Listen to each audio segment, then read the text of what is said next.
Pour une femme, le choix du vêtement se réglera aussi selon le cercle social ou familial où elle se trouve. Étant sauve la décence, une manière de s'habiller qui, dans une circonstance donnée, serait provocante, ne le serait pas dans une autre. C'est la vertu de prudence de régler l'usage et la variété du vêtement selon les lieux, les temps et les personnes.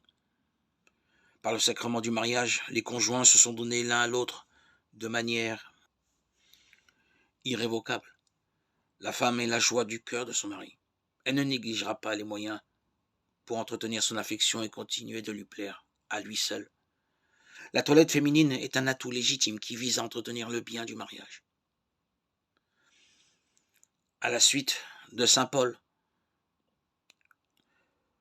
pourtant sévère sur la parure des femmes, il nous faut toujours admettre ce principe. Évidemment, ce doit être fait avec un tact et une élégance, de façon à plaire sans exciter une grossière convoitise. Si certaines femmes d'ailleurs persistent à faire le choix d'une toilette légère et indiscrète, ne faut-il pas en trouver l'explication en certains cas du côté des hommes, notamment des maris? Si elles ont cédé aux sollicitations d'une mode vulgaire, c'est peut-être parce qu'elles n'ont trouvé aucun homme pour leur dire que leur beauté naturelle n'avait besoin que d'être élégamment soulignée, sans tout cet apparat tapageur.